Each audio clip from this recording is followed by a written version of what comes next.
jërëjëf man muy wax ak yéen dama bokkoon ci collectif des candidats spoliés defe naa ne maa ko sanc ma dem conseil constitutionnel ñu foqati sama parrainage jaay ma doole tey maa gën a taxaw ci Sénégal pour que ñu am élection le 25 février 2024 ndax li may bañ mooy ñu taafantooma man pour violer la constitution li may bañ mooy ñu taafantooma man pour que Macky Sall desaat fi ba xamuñu kañ ku fi dugg ci report élection na nga xam ne ubbi nga la boîte de Pandore bu ku fi reporter élection ñu ngi ci vide constitutionnel parce que président Macky Sall le 2 avril 2024 ci lay pare ci nguur gi loolu la constitution wax kon may wax sama naataango yi nga xam ne jàpp nañ ne ils ont été spoliés loolu mu ngi sunu ginnaaw nanu fàttaliku xale yi nga xam ne dañu génn di manifester seeni droit ñu boom leen ñooñu gën a métti la situation defe naa candidat yi nga xam ne dañu foqati seen droit à participer à l'élection Ousmane Sonko fàttaliku leen ne ñaari yoon ay juge jox nañ ko décision pour que mu bokk sunu candidat ñun ba Diomaye Faye ma nga ca kaso ba kon fii ay violation wu droit rek ñoo fi am li ko mën a arrêté mooy ñu dem élection le 25 février ñu débarrasser wu une fois pour toutes de ce régime qui est liberticide régression démocratique mës sa am ci Sénégal depuis ces 2 ou 3 dernières années mës sa am la communauté internationale soxna Yacine wax na ci anglais pour ñi dégg anglais parce que bari ngeen à la communauté internationale vous avez une obligation d'intervenir parce que nous partageons le droit international tous ensemble le droit de participer dans des conventions que nous avons signées en tant que Sénégal vous avez déjà déployé vos observateurs parce que vous avez considéré qu'il faut tenir l'élection à date échue mais il faut que vous alliez parler au président Macky Sall dans la nuit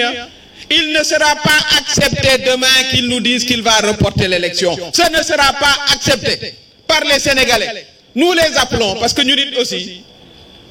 ay leader lañu lu ñu mën danañu ko def ñun ñii seeni yaay seeni bàjjen seeni papa ñuy woo tous les jeunes nous appelons tous les jeunes à manifester à exercer leur droit constitutionnel si on nous dit que l'élection ne se tiendra pas c'est notre droit constitutionnel de descendre dans la rue et de manifester contre tout report à l'élection présidentielle kooku ñun ñoo koy wax fii ndax nag li ñu gis mooy ba mu bëggee 3e mandat dañu génn taxaw mu dellu ginnaaw malheureusement xëy na loolu la xam constitution bi daf ñu may ñu manifester bu nu fi déggee violation constitution suba ñu ne ñu dañuy reporter élection bi dañu war a génn exercer notre droit constitutionnel et manifester parce que mënuñu koo nangu tey mënuñu koo nangu ëllëg loolu mooy la situation actuelle ñu ngi lire sànq ne am na ñu demander pour une proposition de loi pour le report des élections mais loolu fan lañ ko mës a gisee fan la ñu mës a gisee benn loi boo xam ne mooy jéggi constitution bi fan la mës a am ci Sénégal ban façon droit la ñuy dund fii ci Sénégal ban loolu nag ñun suñu responsabilité la ñun en tant que citoyen en tant que Sénégalais en tout cas nous en tant qu'opposition nous prendrons nos responsabilités et nous appellerons les Sénégalais à prendre leurs responsabilités avec nous Sénégal ñun ñoo doon la vitrine on était la vitrine de la démocratie en Afrique aujourd'hui on est la risée on n'a jamais vu au Sénégal une élection présidentielle reportée ça c'est le bilan de Macky Sall on ne l'a jamais vu à 48 heures moins de 48 heures nous sommes prêts pour aller à l'élection il sait très bien que son candidat sera battu dès le premier tour il le sait très bien mais c'est son problème c'est lui qui l'a choisi c'est lui qui a choisi un candidat incapable de gagner il le règle dans sa maison là-bas il ne transforme pas une crise politique interne à l'APR en crise institutionnelle loolu duñu ko nangu et c'est ça le problème que la commission d'enquête enquête jusqu'à ce qu'elle trouve ce qu'elle veut trouver c'est son droit mais l'élection doit se tenir le 25 février et nous irons en campagne dès après-demain. Et il faut appeler tous nos militants, tous nos responsables à se tenir prêts à aller en campagne électorale et pour battre dès le premier tour le candidat de Macky Sall Amadou Ba. Foofu la réew mi tollu yëf yi nag fulla la ak fayda du leneen fulla la ak fayda bu fekkoon dañ doon yox-yox yi ca ba mu bëggee troisième mandat kon ba tey mooy candidat bi créer ay résultats ne ma gañ nanu taxawe woon contre le troisième mandat noonu la ñu war a taxawee contre tout report de l'élection du 25 février loolu nag c'est notre responsabilité dañuy jiitu waaye dañu bëgg sunu doom yi ne sunu wet bëgg sunu borom kër yi ne sunu wet bëgg mag ñi ku ci am kattan nga ñëw ànd ak ñun ñu défendre suñu démocratie parce que loolu nag mooy sunu warugar mënuñoo nekk ay démocrate xeex ba fii ay ati moom ci wàllu boppam moom ñoo àndoon fii place de l'Obélisque fii place de l'Obélisque muy benn vendredi ma koy fàttaliku Abdou Mbow mu ngi may dégg parce que ñoo àndoon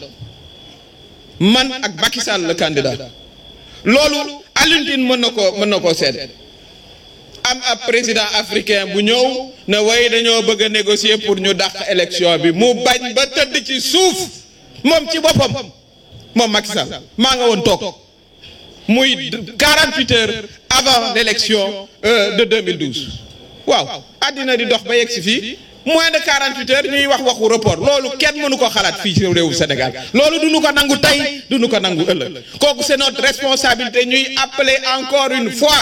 les Sénégalais des villes des campagnes ñu jóg taxaw bu ñu déggee report parce que loolu violation de la constitution la te loolu waruñ ko nangu tey waruñ ko nangu ëllëg maa ngi leen di sant.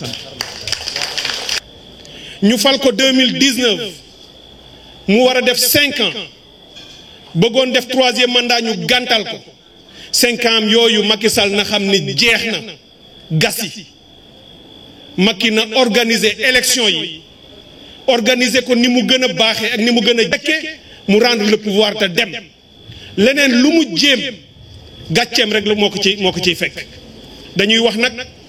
ni baadoola du jub gàcce te yeggu ca waaye nag mën na caa yegg indaale njombe ci réew mi te kenn bëggul loolu may ñaan képp koo xam ni candidat nga doyen Habib wax na ko fii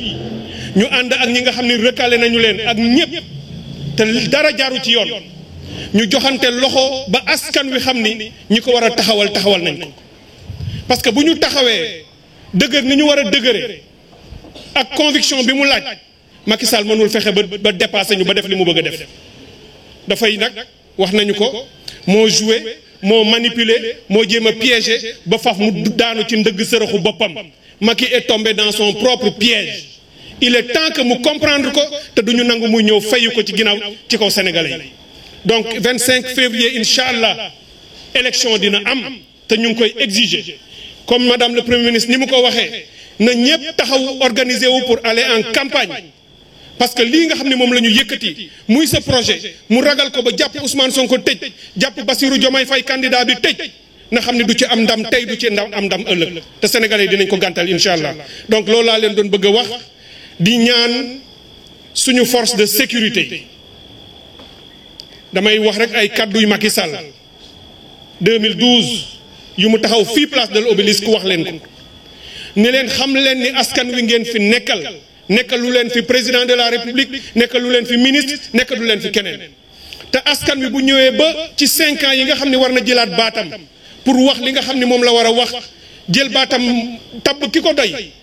bu ko Macky Sall bëggee gàntal askan woowu am na droit constitutionnel à la résistance bu askan wi jógee di résister yéen xam leen ni askan wi ngeen fi nekkalu leen fi Macky Sall donc na ngeen xam loolu ngeen bàyyi ci xel li ñu war a wax communauté internationale wax nañu leen ko bu kenn ni yëguma woon xam ngeen yéen ñëpp fi réew mi di jëm bu Macky Sall delluwul ginnaaw ci lii ndax kenn du ko may kon maa ngi leen di sant di leen gërëm di ñaan ñëpp taxaw ñëpp dëgër ñëpp déterminé pour que Macky Sall dellu ginnaaw ci lii nga xam ne moom la ci nekk merci beaucoup.